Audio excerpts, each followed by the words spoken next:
ദൈവനാമത്തിന് മഹത്വം ഉണ്ടാകട്ടെ.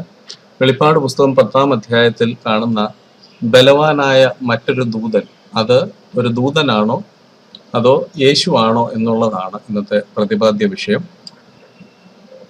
എൻ്റെ ഈ വീഡിയോകൾ ഇന്റർനെറ്റ് സെർച്ച് ചെയ്യുമ്പോൾ അവർക്ക് അതിൻ്റെ തുടർച്ചയായിട്ട് ലഭിക്കുന്നില്ല എന്നുള്ളൊരു വസ്തുത പലരും പറഞ്ഞ് ഞാൻ അറിയുന്നുണ്ട്. നിങ്ങൾ യൂട്യൂബിൽ നദീഷ് ചെറിയാൻ എന്ന് സെർച്ച് ചെയ്യുകയാണെങ്കിൽ സീരിയൽ വൈസായിട്ട് നിങ്ങൾക്ക് ഇത് ലഭിക്കുന്നതാണ്. അതല്ല, നിങ്ങൾക്ക് അങ്ങനെ ലഭിക്കുന്നില്ല, നിങ്ങൾ മൊബൈലിൽ ആണ് ഇത് കാണുന്ന ഒരു വ്യക്തിയാണെങ്കിൽ, ഞാനിവിടെ എൻ്റെ മൊബൈൽ നമ്പർ എഴുതിയിട്ടുണ്ട്. 9892049048 എന്ന വാട്സപ്പ് നമ്പറിലേക്ക് നിങ്ങൾ ഒരു മെസ്സേജ് അയച്ചാലും മതി. ഞാൻ അതിൻ്റെ ലിങ്ക് അയച്ചു തരാം. ഒരിക്കൽ അത് കണ്ടു കഴിഞ്ഞ് കഴിഞ്ഞാൽ നിങ്ങൾ അതിനെ സബ്സ്ക്രൈബ് ചെയ്യുകയാണെങ്കിൽ പിന്നീട് തുടർച്ചയായിട്ട് വരുന്നത് നിങ്ങൾക്ക് അപ്ഡേറ്റ് ലഭിക്കുന്നതാണ്. എൻ്റെ വിഷയത്തിലേക്ക് മടങ്ങി വരട്ടെ. ബലവാനായ മറ്റൊരു ദൂതൻ സ്വർഗത്തിൽ നിന്നിറങ്ങുന്നത് ഞാൻ കണ്ടു. അവൻ മേഘമുടുത്തും തലയിൽ ആകാശവില്ല് ധരിച്ചും മുഖം സൂര്യനെ പോലെയും കാൽ തീത്തൂണ് പോലെയും ഉള്ളവൻ. അവന്റെ കയ്യിൽ തുറന്നൊരു ചെറു പുസ്തകം ഉണ്ടായിരുന്നു. അവൻ വലങ്കാൽ സമുദ്രത്തിന്മേലും ഇടങ്കാൽ ഭൂമിമേലും വെച്ചു. സിംഹം അലറുന്നത് പോലെ അത്യുച്ചത്തിൽ ആർത്തപ്പോൾ 7 ഇടിയും നാദം മുഴക്കി.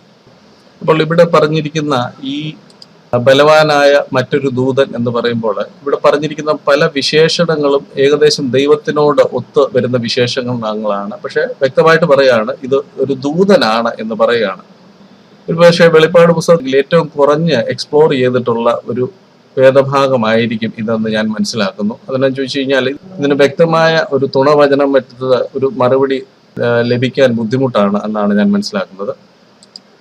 ഇവിടെ ഇത് ദൂതനല്ല, ഇത് ഇനി യേശു ആണെങ്കിൽ, യേശുവിനെ മറ്റ് വെളിപ്പാട് പുസ്തകത്തിൽ അനേക സ്ഥലത്ത് യേശു എന്ന് തന്നെ പറയുമ്പോൾ എന്തിനാണ് ഇവിടെ ദൂതനായിട്ട് ചിത്രീകരിച്ചിരിക്കുന്നത് എന്നുള്ളൊരു ന്യായമായ ഒരു സംശയമുണ്ട്.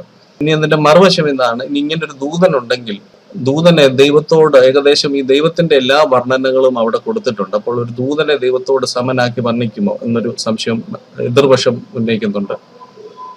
അതന്നെയല്ല, വെളിപ്പാട് 10-ാം അധ്യായത്തിൽ ഈ ദൂതൻ വരണമെങ്കിൽ ഇസ്രായേലിന്റെ രക്ഷയുമായിട്ട് അനുബന്ധിച്ച് ദൈവം രണ്ടാമത് വരുന്നത് കാണുന്നത് വെളിപ്പാട് പുസ്തകം 19-ാം അധ്യായത്തിൽ സ്വർഗം തുറന്നു വരുന്നതാണ് കാണുന്നത്. അപ്പോൾ അവിടെയും കോൺട്രാഡിക്ഷൻ വരും. അത് തന്നെയല്ല, ഈ ദൂതൻ അവസാനം ദൈവത്തെ ചൊല്ലി സത്യം ചെയ്യുന്നതായിട്ട് കാണുന്നുണ്ട്.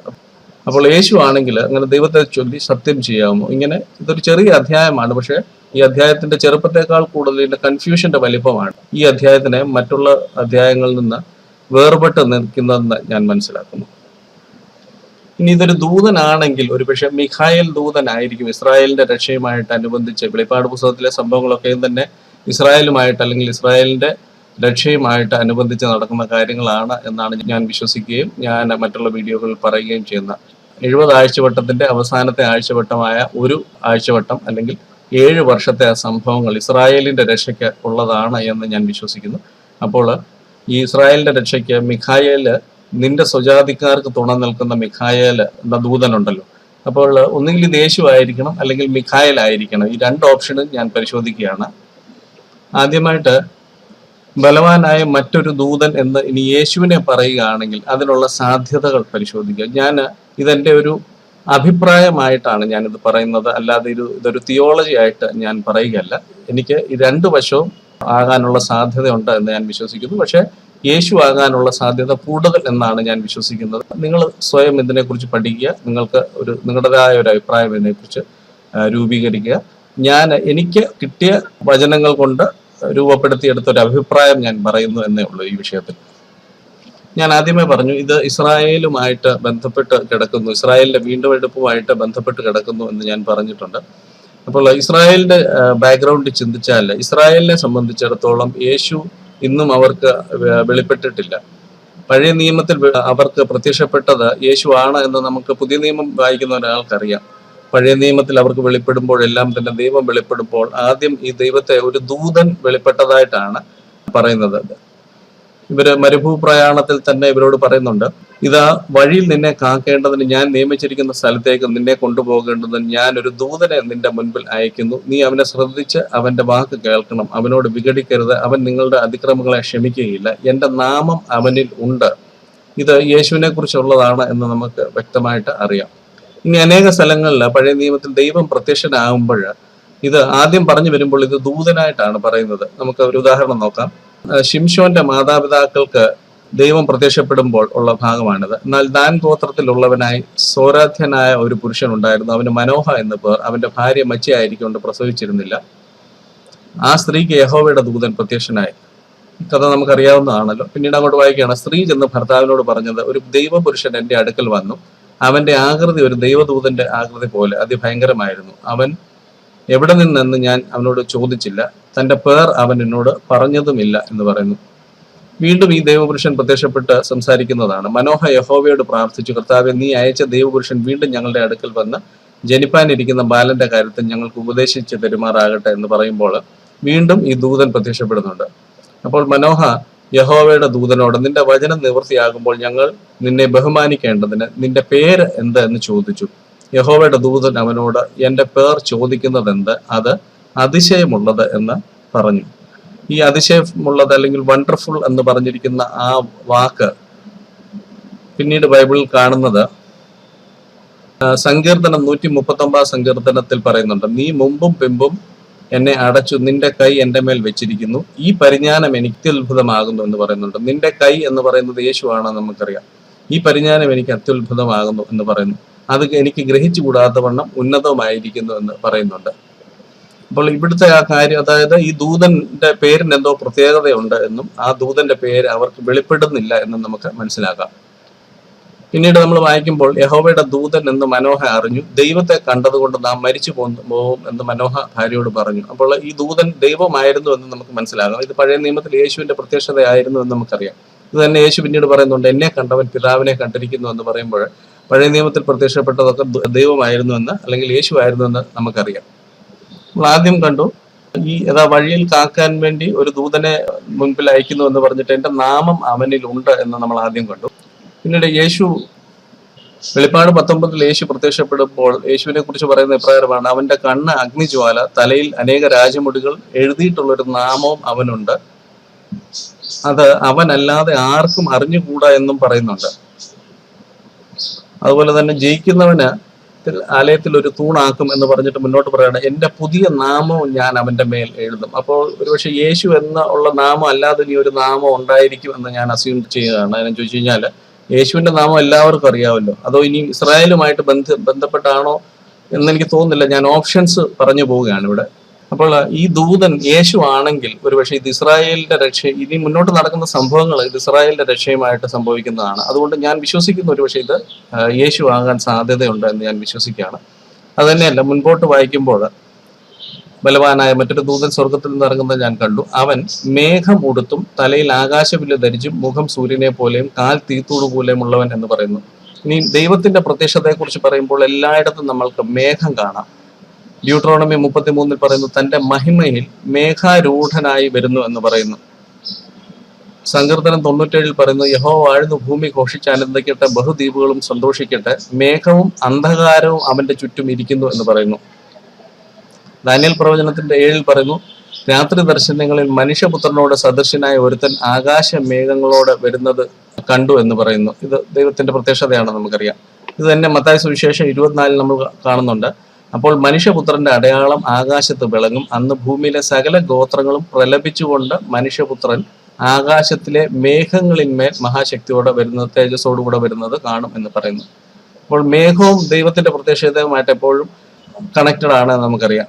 മത്തായി സുവിശേഷം 26 യേശുവിന്റെ ന്യായവിധി സമയത്ത് യേശു പറയുന്നതാണ്, യേശു അവനോട്, ഞാൻ ആകുന്നു, ഇനി മനുഷ്യപുത്രൻ സർവശക്തന്റെ വലതുഭാഗത്ത് ഇരിക്കുന്നതും ആകാശമേഘങ്ങളെ വാഹനമാക്കി വരുന്നതും നിങ്ങൾ കാണും എന്ന് പറയുന്നു. അപ്പോൾ ഇവിടെ എല്ലാം തന്നെ ഈ ആകാശമേഘങ്ങൾ എന്നുള്ളത് ദൈവത്തിനോട് എപ്പോഴും അസോസിയേറ്റ് ചെയ്ത് കിടക്കുന്നു എന്ന് നമുക്ക് മനസ്സിലാക്കാം. ഇത് തന്നെ വെളിപ്പാട് പുസ്തകത്തിലും പറയുന്നുണ്ട്, ഇതാ അവൻ മേഘാരൂഢനായി വരുന്നു എന്ന് പറയുന്നു.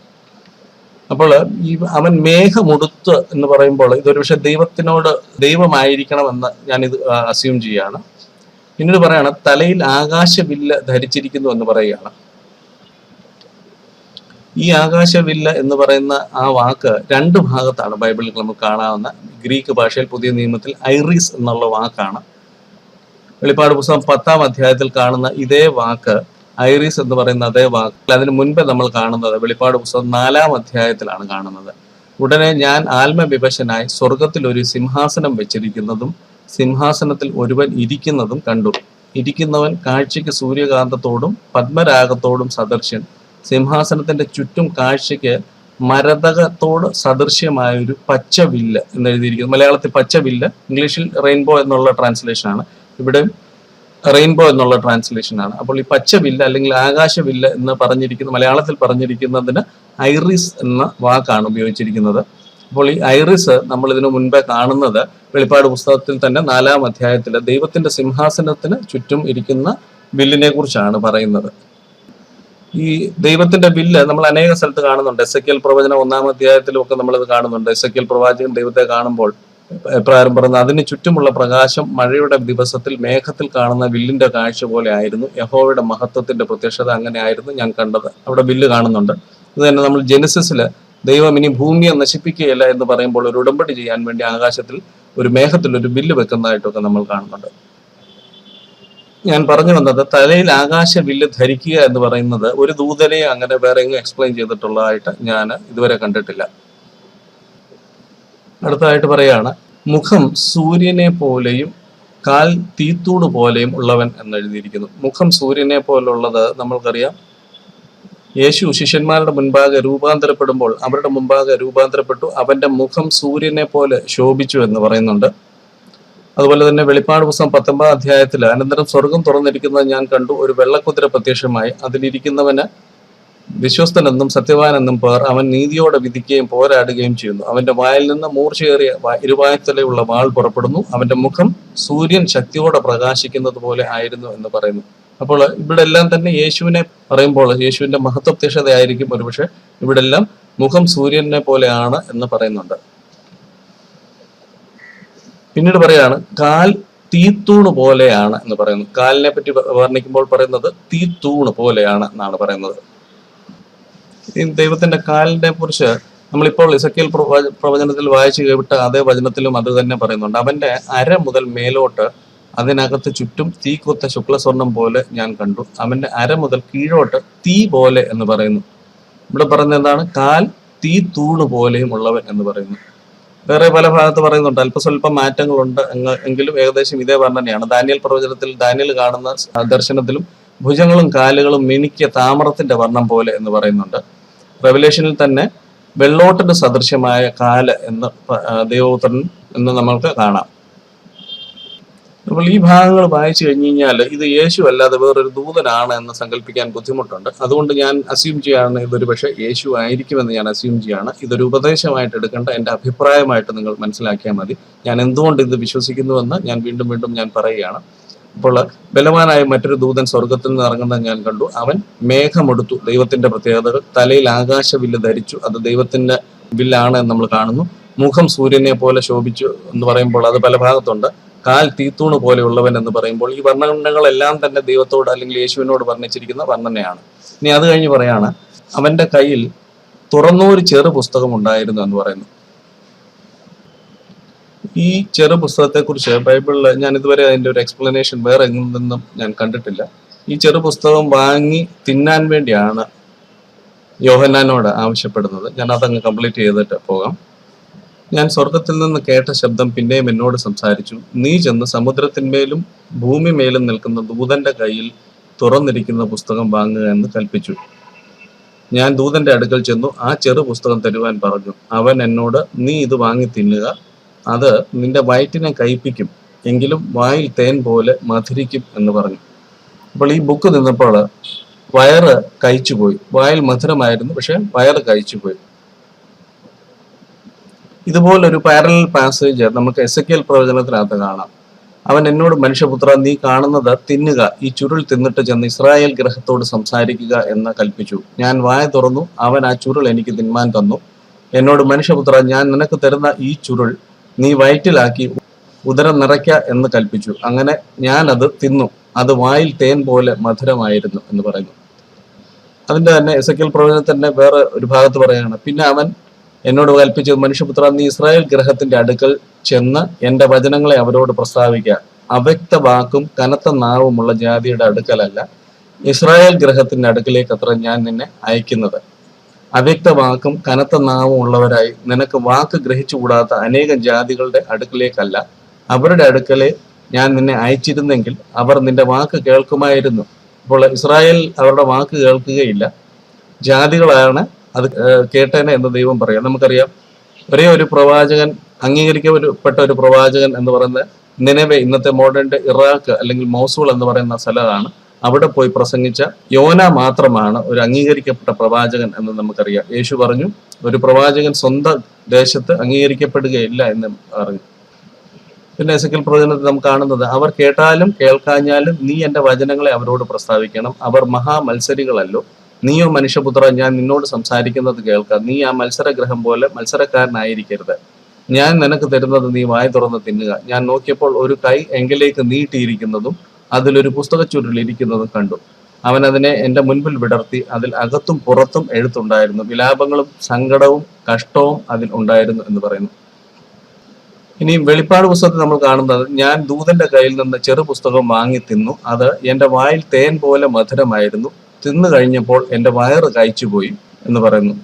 അതേസമയം അവിടെ വയറ് കഴിച്ചു പോയതായിട്ട് പറയുന്നില്ല, അവിടെ വായിൽ മധുരമായിരുന്നു എന്ന് പറയുന്നു എസെക്കിയേൽ പ്രവചനത്തിനകത്ത്. എസെക്കിയേൽ ആരോടാണ് പ്രവചിക്കാൻ പോയത്? ഇസ്രായേൽ മക്കളോടാണ് പ്രവചിക്കാൻ പോയത്.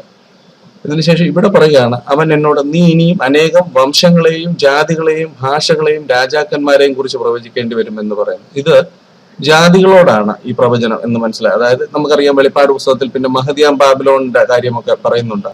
അപ്പൊ നമ്മൾ ഇവിടുത്തെ വ്യത്യാസം ഇതാണ്, എസെക്കിയേൽ പ്രവാചകന് ഈ ബുക്ക് തിന്നുമ്പോൾ അല്ലെങ്കിൽ ഈ ചുരുള് തിന്നുമ്പോൾ വായിൽ തേൻ പോലെ മധുരമായിരുന്നു എന്ന് പറയുന്നുണ്ട്. പക്ഷെ പിന്നീട് എന്താ സംഭവിച്ചെന്ന് പറയുന്നില്ല.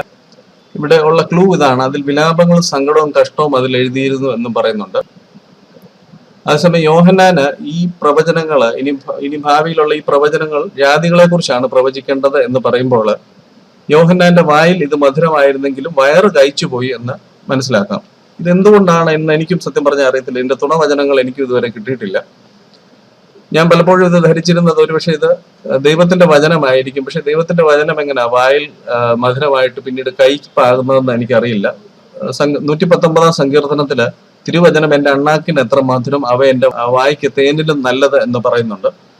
ഇനി ഏകദേശം ഇതുപോലെ ഒരു കൺസെപ്റ്റ് വരുന്നത് നമ്മൾ ഇയ്യോബിന്റെ പുസ്തകത്തിൽ വായിക്കുന്നുണ്ട്. ദുഷ്ടത അവന്റെ വായിൽ മധുരിച്ചാലും അവൻ അത് നാവിൻ കീഴെ മറച്ചു വെച്ചാലും അതിനെ വിടാതെ പിടിച്ച് വായ്ക്കകത്ത് സൂക്ഷിച്ചു വെച്ചാലും അവന്റെ ആഹാരം അവന്റെ കുടലിൽ പരിണമിച്ച് അവന്റെ ഉള്ളിൽ സർപ്പവിഷമായി തീരും എന്ന് പറയുന്നുണ്ട്.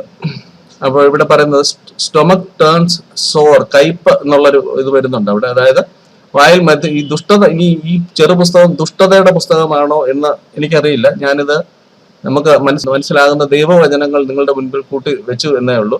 ഇതിനെക്കുറിച്ചുള്ള അഭിപ്രായങ്ങൾ നിങ്ങൾ തീർച്ചയായിട്ടും കമന്റിലോ എൻ്റെ വാട്സപ്പ് മെസ്സേജുകളിലോ അയക്കുക.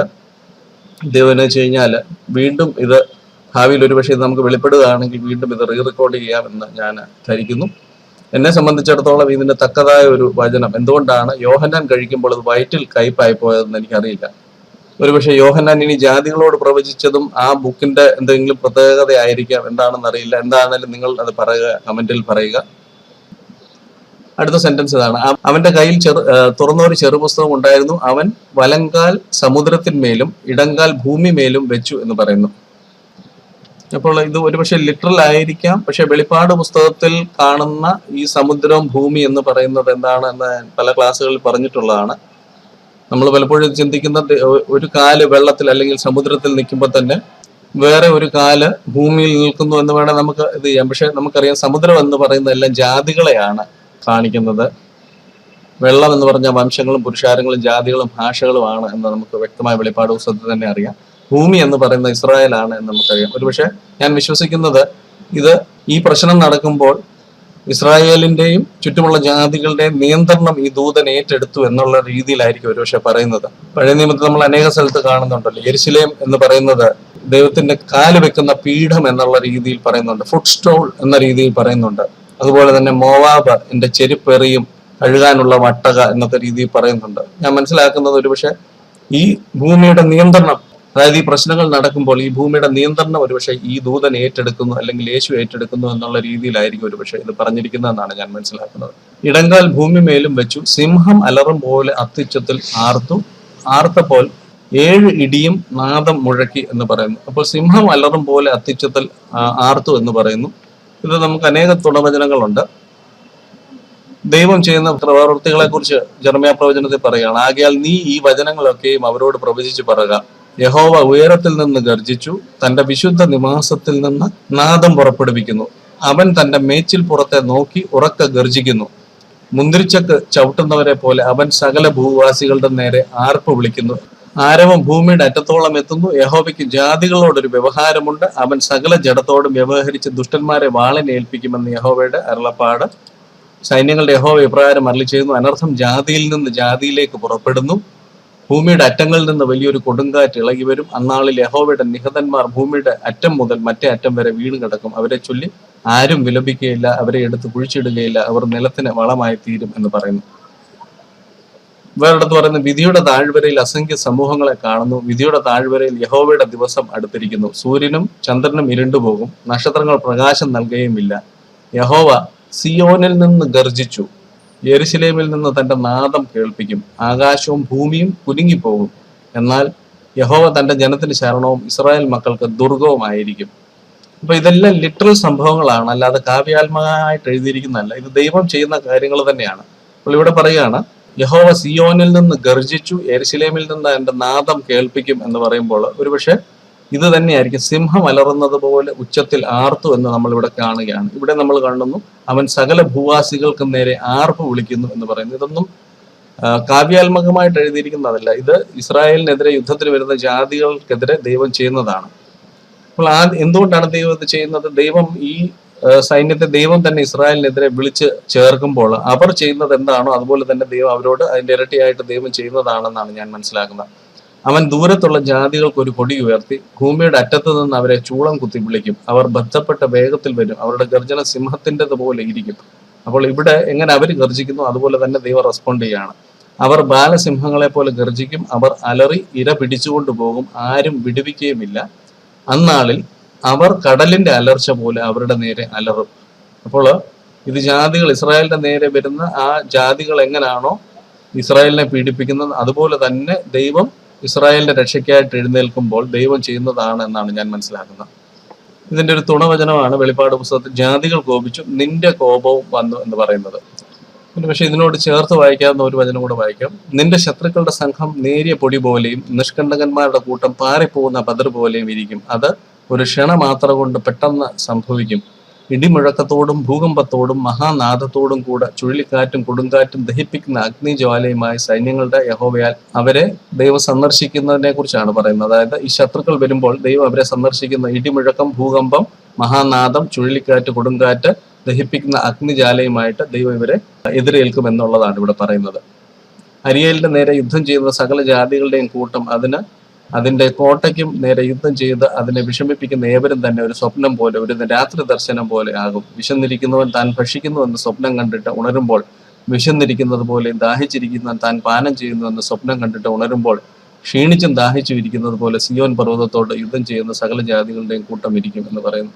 അപ്പോൾ പെട്ടെന്ന്, അതായത് ഇവര് യുദ്ധം ചെയ്യുന്നവരെ പെട്ടെന്ന് ദൈവം സന്ദർശിക്കുന്ന സംഭവമായിരിക്കുമെന്ന് ഞാൻ മനസ്സിലാക്കുന്നു. ഇടങ്കാൽ ഭൂമിമേലും വെച്ചു, സിംഹം അലറും പോലെ അത്യുച്ചത്തിൽ ആർത്തപ്പോൾ 7 ഇടിയും നാദം മുഴക്കി. 7 ഇടിനാദം മുഴക്കിയപ്പോൾ ഞാൻ എഴുതുവാൻ ഭാവിച്ചു, എന്നാൽ 7 ഇടി മുഴക്കിയത് എഴുതാതെ മുദ്ര ഇട്ടേക്കുക എന്ന് സ്വർഗത്തിൽ നിന്നൊരു ശബ്ദം കേട്ടു. അപ്പോൾ ഇത് മുദ്ര ഇട്ടിരിക്കുന്നതാണ്. ഇത് നമ്മൾ ഗ്രഹിക്കാൻ സാധിക്കുമെന്ന് ഞാൻ വിശ്വസിക്കുന്നില്ല. അപ്പോൾ ഈ ദൂതന്റെ റോൾ അല്ലെങ്കിൽ യേശുവിന്റെ റോള് അവിടെ എന്താണ് എന്ന് കൃത്യമായി നമുക്ക് ഇതിന്റെ ഒരു തുണവചനങ്ങളാൽ ഇത് കണക്കൂട്ടാൻ സാധിക്കുകയില്ല. എങ്കിലും ഞാൻ എൻ്റെ ബുദ്ധിയിൽ തോന്നുന്ന ചില കാര്യങ്ങൾ പറയാം. നമുക്കറിയാം 7 ഭാഗത്തെങ്കിലും പറഞ്ഞിട്ടുണ്ട് ഈ മഹോപദ്രവം എന്ന് പറയുന്നത് അല്ലെങ്കിൽ ട്രിബുലേഷൻ പീരീഡ് എന്ന് പറയുന്നത് 1260കളുടെ 2 ഗുണിതങ്ങളാണ് എന്ന് വളരെ വ്യക്തമായിട്ട് പറയുന്നുണ്ട്. അതിൽ തന്നെ മധ്യഭാഗം മുതൽ എതിർ ക്രിസ്തുവിന്റെ പീഡനങ്ങൾ അല്ലെങ്കിൽ 5-ാം മുദ്ര പൊട്ടിക്കുന്നതോടെ എതിർ ക്രിസ്തുവിന്റെ പീഡനങ്ങൾ തുടങ്ങുന്നു.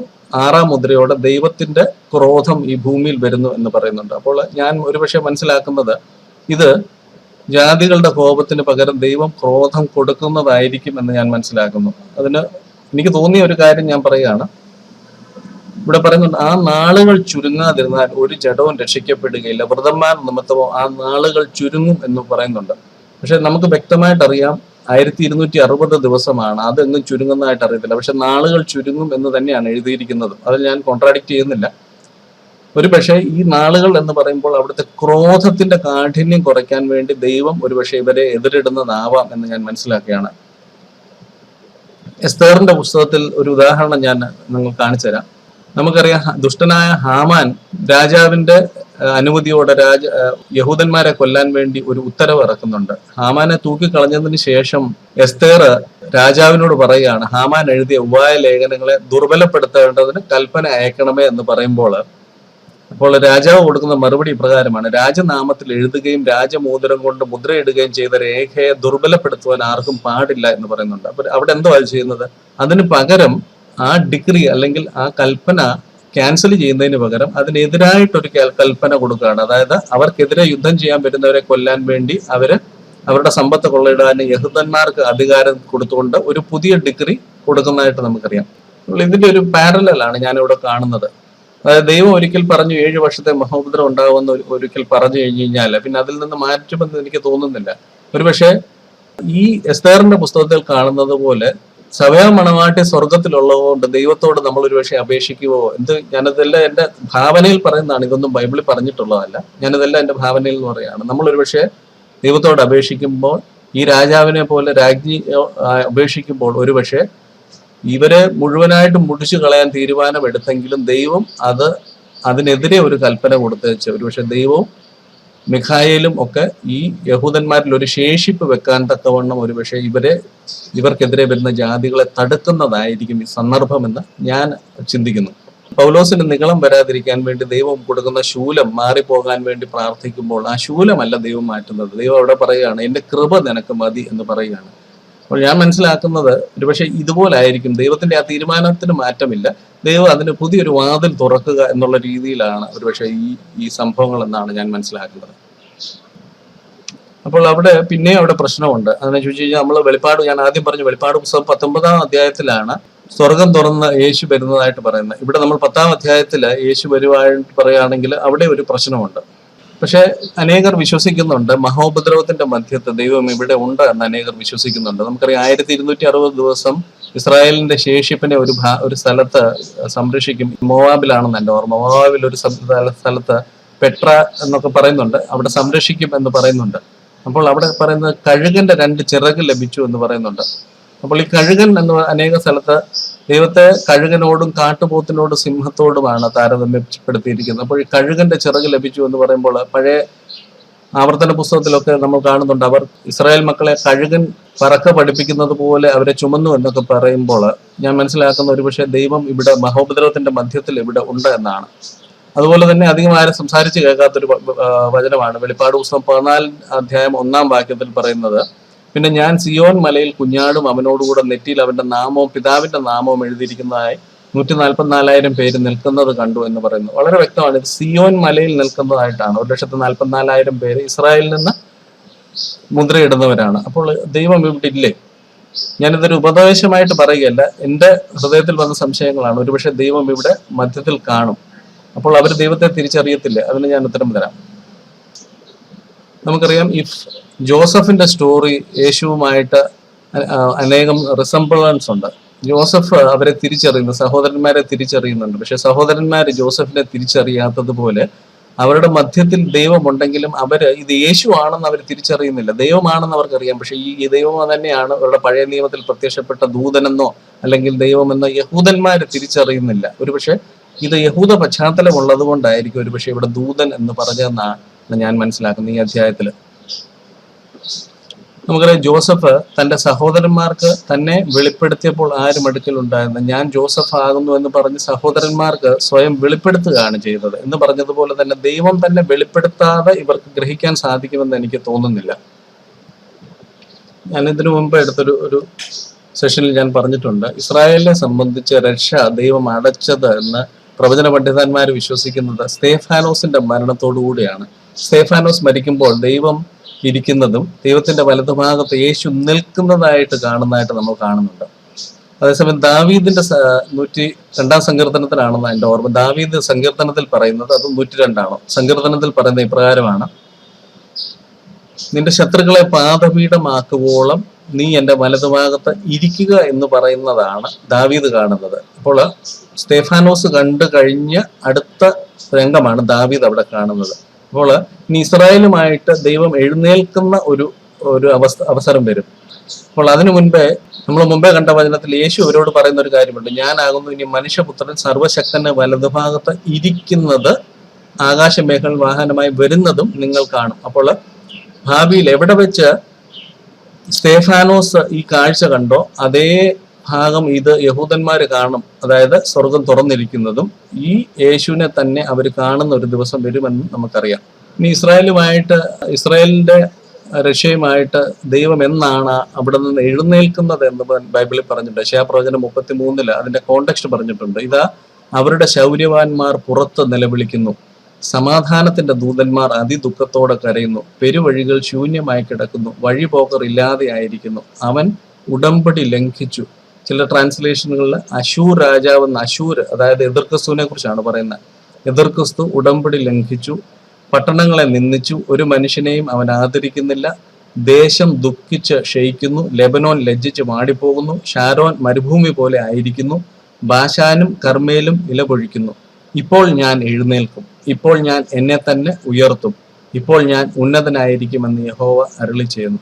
അപ്പോൾ ദൈവരാജ്യം ഏറ്റെടുക്കുന്നതിന് മുൻപ് നടക്കുന്ന കാര്യങ്ങളാണിത്. ഇപ്പോൾ ഞാൻ എഴുന്നേൽക്കും. അപ്പോൾ ഞാൻ മനസ്സിലാക്കുന്നത് ഇതാണ്, സ്തേഫാനോസ് കണ്ട ആ കാര്യം പിന്നെ ദാവീദ് കണ്ടു. അത് കഴിഞ്ഞിട്ട് യേശു പറയാണ്, നിങ്ങൾ ഇതുപോലെ എന്നെ കാണുന്ന ഒരു ദിവസം വരും എന്ന് പറയാണ്. അപ്പോൾ അത് കഴിഞ്ഞിട്ട് എപ്പോഴാണ് ദൈവം എഴുന്നേൽക്കുന്നത്? അവൻ ഉടമ്പടി ലംഘിച്ച് അവർക്ക് വലിയ പതനം സംഭവിക്കുമ്പോൾ, ഇത് ഏകദേശം 6-ാം മുദ്രയുടെ ആ ആകാശം ചുരുട്ടപ്പെടുകയും സൂര്യൻ ഇരുണ്ടു പോവുകയും ചെയ്യുന്ന ആ സംഭവങ്ങളോട് അനുബന്ധിച്ച് നടക്കുന്ന കാര്യങ്ങളാണ്. അപ്പോൾ ദൈവം എഴുന്നേൽക്കുക എന്ന് പറയുന്നത് ലിറ്ററൽ സംഭവമാണ്. അതായത് ഇസ്രായേലിനെ രക്ഷിക്കാൻ വേണ്ടി, അല്ലെങ്കിൽ ഇസ്രായേൽ ദൈവത്തെ അക്സെപ്റ്റ് ചെയ്യുന്ന സമയത്തായിരിക്കും ഒരുപക്ഷെ ദൈവം എഴുന്നേൽക്കുന്നത്. ഇതിന്റെ ടൈം ലൈൻ ഒന്നും എക്സാക്ട് മാച്ച് ചെയ്തൊന്നും പറയാൻ എനിക്ക് അറിയില്ല. എങ്കിലും ഞാൻ അസ്യൂം ചെയ്യുകയാണ്, ഈ വെളിപ്പാട് പുസ്തകം 10-ാം അധ്യായം ഒരുപക്ഷെ ഇസ്രായേലിനെ സംബന്ധിച്ച് ദൈവം അവരെ രക്ഷിക്കുന്നതായിരിക്കും അവർ കാണുന്നത്. പക്ഷെ ഇത് യേശു ആണോ എന്ന് അവർക്ക് തിരിച്ചറിയാവോ എന്ന് ചോദിച്ചു കഴിഞ്ഞാൽ എനിക്കറിയില്ല. ഞാൻ പറയാണ്, ജോസഫ് തന്റെ സഹോദരന്മാർക്ക് വെളിപ്പെടുത്തിയതുപോലെ ഒരുപക്ഷെ ദൈവം അവർക്ക് വെളിപ്പെടുത്തുമായിരിക്കും. അതോ ഇനിയും ഈ 1260 ദിവസം പോറ്റുന്ന ആ ആൾക്കാർക്കാണോ വെളിപ്പെടുന്നത് ആ സമയത്ത് എന്ന് എനിക്കറിയില്ല. അതിനെ ചോദിച്ചാൽ അവര് ദൈവത്തിന്റെ കൽപ്പനകൾ പാലിച്ചവരാണ്. അതുപോലെ തന്നെ 1,44,000 പേരും അവർ കൽപ്പനകൾ പാലിച്ചവരാണ്. പിന്നീട് ഒരു കൂട്ടം ആൾക്കാരെ അവർ പ്രവാസത്തിൽ നിന്ന്, കുഴിയിൽ നിന്ന് കയറ്റുമ്പോൾ തിരിച്ചറിയുന്ന ആൾക്കാരുണ്ട്. ഒരുപക്ഷെ ഘട്ടം ഘട്ടമായിട്ടാണോ എന്താണ് ഇതിനകത്ത് സംഭവിക്കുന്നത് എക്സാക്ട്ലി അറിയത്തില്ല. ഞാൻ ഈ വീഡിയോയിൽ പറയുന്ന ഒരു കാര്യവും ഞാനൊരു ഉപദേശ രൂപേണ പറയുകയല്ല, ഞാൻ സാധ്യതകളെ കുറിച്ചാണ് ഞാനിവിടെ പറയുന്നത്. ഇവിടെ വായിച്ചു, സമുദ്രത്തിന്മേലും ഭൂമിമേലും നിൽക്കുന്നവനായി ഞാൻ കണ്ട ദൂതൻ വലങ്കൈ ആകാശത്തേക്ക് ഉയർത്തി, ഇനി കാലം ഉണ്ടാകുകയില്ല, 7-ാമത്തെ ദൂതൻ കാഹളം ഊതുവാനിരിക്കുന്ന നാദത്തിന്റെ കാലത്ത് ദൈവത്തിന്റെ മർമ്മം അവൻ തന്റെ ദാസന്മാരായ പ്രവാചകന്മാർക്ക് അറിയിച്ചു കൊടുത്തതുപോലെ നിവൃത്തിയാകുമെന്ന് ആകാശവും അതിലുള്ളതും ഭൂമിയിലും അതിലുള്ളതും സമുദ്രവും അതിലുള്ളതും സൃഷ്ടിച്ചവനായ എന്നേക്കും ജീവിച്ചിരിക്കുന്നവനെ ചൊല്ലി സത്യം ചെയ്തു എന്ന് പറയുന്നു. മലയാളത്തിൽ ഇവിടെ എഴുതിയിരിക്കുന്നത് ഇനി കാലം ഉണ്ടാകുകയില്ല എന്നാണ്. പലപ്പോഴും പലരും പറയുന്നത്, അതായത് സമയം എന്ന് പറയുന്ന ആ പ്രതിഭാസം നിന്നു പോകുമെന്നാണ്. പക്ഷെ ഇംഗ്ലീഷ് വായിച്ചു കഴിഞ്ഞാൽ അതല്ല അവിടുത്തെ വിഷയം. There should be delay no longer എന്നാണ്. അനേക ഭാഗത്തത് ഡിലേ, ഇനിയും കാലം, അതായത് ഇനി അധികം സമയം എടുക്കുകയില്ല, അതിനു മുൻപേ തന്നെ ദൈവത്തിന്റെ മർമ്മം അവൻ തന്റെ ദാസന്മാർക്ക് പ്രവാചകന്മാർക്കും അറിയിച്ചു കൊടുത്തതുപോലെ നിവൃത്തിയാകുമെന്നുള്ളതാണ് ഇവിടെ വിഷയം. അല്ലാതെ സമയം നിന്നു പോവുക അല്ല അവിടെ. സമയം നിന്നു പോകാനാണെങ്കിൽ 1000 ആണ്ട് വാഴ്ച കൃത്യമായിട്ട് 1000 ആണ്ട് എന്നുള്ള രീതിയിൽ തന്നെയല്ലേ പറയുന്നത്. അപ്പോൾ ഞാൻ അതിൽ വിശ്വസിക്കുന്നില്ല. സമയം നിന്നു പോവുകയല്ല, അതേസമയം ഇനിയും ഈ സമയത്ത് തന്നെ ദൈവത്തിന്റെ രാജ്യത്വം അവിടെ തുടങ്ങും എന്നുള്ള രീതിയിലാണ് അവിടെ പറയുന്നതെന്നാണ് ഞാൻ മനസ്സിലാക്കുന്നത്.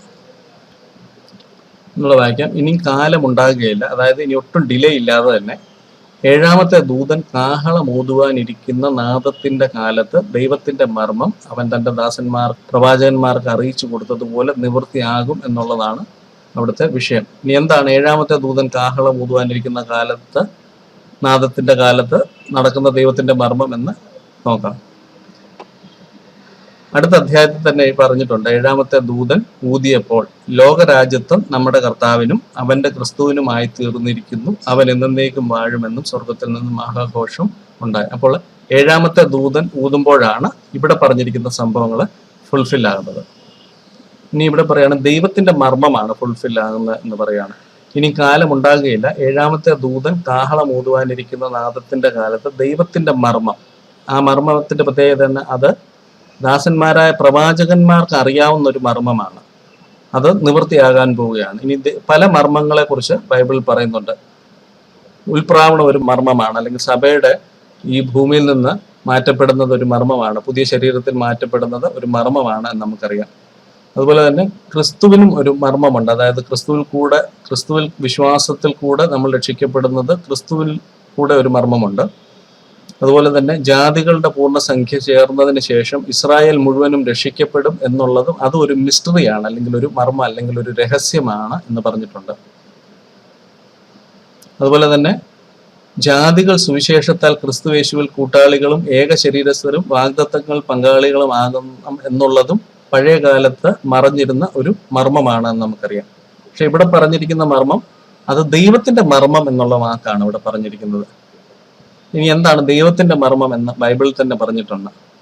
കൊലോസ്യ ലേഖനം 2-ാം അധ്യായം 2-ാം വാക്യത്തിൽ പറയുകയാണ്, നിങ്ങൾക്ക് ലവോദിക്കയിലുള്ളവർക്കും ജഡത്തിൽ എൻ്റെ മുഖം കണ്ടിട്ടില്ലാത്ത എല്ലാവർക്കും വേണ്ടി അവർ ക്രിസ്തു എന്ന ദൈവമർമ്മത്തിന്റെ പരിജ്ഞാനവും വിവേകപൂർണതയും സമ്പത്തും പ്രാപിക്കത്തക്കവണ്ണം. അപ്പോൾ ഇവിടെ പറഞ്ഞ എന്താണ്? ദൈവത്തിന്റെ മർമ്മം എന്നാണ് പറഞ്ഞിരിക്കുന്നത്. അപ്പൊ ദൈവത്തിന്റെ മർമ്മം എന്താണെന്ന് വ്യക്തമായിട്ട് ഡിഫൈൻ ചെയ്തിട്ടുണ്ട്. ക്രിസ്തു എന്ന ദൈവത്തിന്റെ മർമ്മം. അതായത് ഒരു കാലത്ത് ഇത് മറഞ്ഞിരുന്ന ഒരു ഇതാണ്. അതായത് ദൈവം പാപത്തിൽ വീണ ജനത്തെ രക്ഷിക്കാൻ വേണ്ടി ക്രിസ്തുവിനെ ഉപയോഗിച്ചാണ് ഈ വീണ്ടെടുപ്പ് നടത്തുന്നത് എന്ന് മർമ്മമായിരുന്നു എന്ന് നമുക്ക് മനസ്സിലാക്കാം.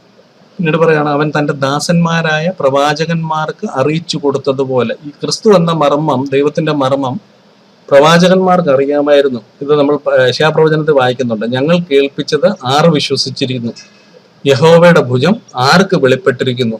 യഹോവയുടെ ഭുജം എന്ന് പറയുന്ന യേശു ആണെന്ന് മത്തായി സുവിശേഷത്തിൽ പറയുന്നുണ്ട്. അനേക സ്ഥലത്ത് നമ്മൾ കാണുന്നുണ്ട് യഹോവയുടെ ഭുജം എന്ന് യേശുവിനെ പറയുന്നത്. അവൻ ഇളയതായി പോലെയും വരണ്ട നിലത്ത് നിന്ന് വേർ മുളയ്ക്കുന്നത് പോലെയും അവന്റെ മുൻപാകെ വളരും. ഇത് യേശുവിനെ കുറിച്ചാണ്. ഇത് പ്രവാചകന്മാർക്ക് ഇത് വെളിപ്പെട്ടു എന്നുള്ളത് വ്യക്തമാണ്.